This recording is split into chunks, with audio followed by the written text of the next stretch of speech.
In today's video, I'm going to teach you how to fix Firefox no sound.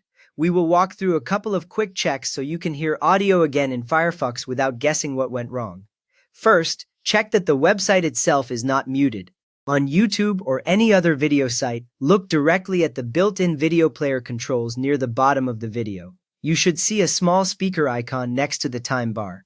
If this speaker icon has a line through it, the player is muted, and Firefox will stay silent no matter what your system volume is doing. Click that speaker icon once to unmute the player. When it is active, the line disappears and the icon looks like a normal speaker. Right next to it, or just above, you will also see a volume bar for the video player. Drag that slider to the right to increase the volume inside the website itself.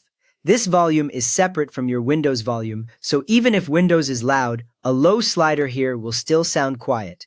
Once you change it, the difference should be immediate, and you should see the slider position update to the new level. On many players, moving the slider also shows a small number, like 80%, which helps you confirm the level is high enough to hear clearly. Now that the site volume is checked, move on to Firefox inside Windows. Start by playing some audio in Firefox. For example, keep that same video running so there is active sound for Windows to detect. With the audio playing, look at the bottom right of your Windows desktop and find the small speaker icon on the taskbar. This is the main Windows sound control. Right-click on that speaker icon to open its options menu. A small list appears, and from there choose the entry that says Open Volume Mixer. Clicking this opens a window or panel that shows several vertical volume sliders side by side. You will see one for the main device, sometimes called System Sounds, and separate sliders for each open app that is using audio, including Firefox. From there, look carefully for the slider labeled Firefox in the volume mixer. If you have many apps open, you might need to glance across a few columns to spot it.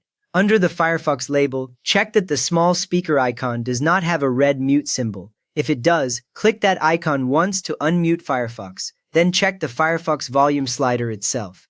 If the slider is at the very bottom, drag it upward to raise the volume to a comfortable level. You will see the position of the slider move, and if audio is playing, you might notice the tiny level meter bouncing with the sound. Any change you make here takes effect instantly, so as soon as the slider is higher and not muted, audio from Firefox should start coming through your speakers or headphones. You have now checked the site player and the Firefox volume in Windows, which usually brings sound back in Firefox when it suddenly goes quiet. So if this helped, please give the video a quick thumbs up and maybe subscribe for more clear fixes like this.